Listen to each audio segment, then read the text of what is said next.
ముఖ్యమంత్రి రేవంత్ రెడ్డిని విమర్శించే స్థాయి కేటీఆర్ కి లేదని రాజ్యసభ సభ్యుడు అనిల్ కుమార్ యాదవ్ అన్నారు. మేనేజ్మెంట్ కోటాలో వచ్చిన కేటీఆర్ 10 ఏళ్లలో ఏం చేశారో తెలంగాణ ప్రజలకు తెలుసని వ్యాఖ్యానించారు. కేటీఆర్ ఎవరు బూట్లు నాకింది అందరికీ తెలుసన్న ఆయన పిచ్చి మాటలు మాట్లాడితే ఎర్రగడ్డ ఆసుపత్రిలో చేరటం ఖాయమంటూ ఘాటు విమర్శలు చేశారు. రేవంత్ రెడ్డి గురించి అనవసరంగా మాట్లాడితే హైదరాబాద్లో తిరగనీయమని హెచ్చరించారు.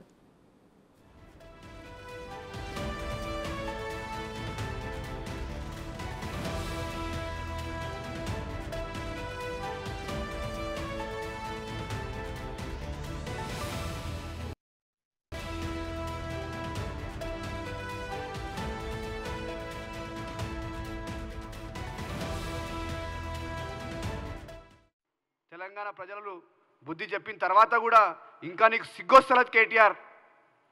మా నాయకుడిని పట్టుకొని విమర్శిస్తావు. మా నాయకుడు ఈరోజు ప్రజల గురించి ఏం మంచి చేయాలి, ఇచ్చిన మాట ఏ విధంగా ఇంప్లిమెంట్ చేయాలని మా నాయకుడు పనిచేస్తుంటే కేవలం మా నాయకుడి పైన ముద్ర చేయడానికి ప్రయత్నం చేస్తున్నావు. నువ్వు ఈ నాయకుడు కల్చర్ ఏదైతే ఉందో మీ నాయనకుంది, నీకుంది, మీ ఎంబడి తిరిగే నాయకులకు ఉంది.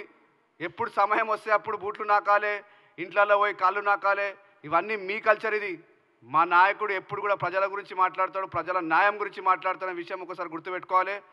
మరొకసారి కేటీఆర్ ఈ పిచ్చి మాటలు మాట్లాడితే గాంధీ హాస్పిటల్ మీరు ఉన్నప్పుడు మంచిగా ఉందో లేదో కానీ మేము వచ్చిన 100 రోజుల్లో గాంధీ హాస్పిటల్ కూడా చాలా మంచిగా అభివృద్ధి చెందుతుంది.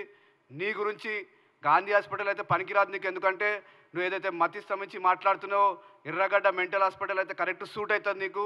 నువ్వు ఇలాగే మాట్లాడుతుంటే రేపు నువ్వు ఎక్కడున్నా కూడా నిన్ను తీసుకెళ్ళి ఎర్రగడ్డలో అడ్మిషన్ ఇప్పించే బాధ్యత కూడా అనిల్ కుమార్ యాదవ్ తీసుకుంటాడనే విషయాన్ని కూడా ఈ సందర్భంగా చెప్తున్నా.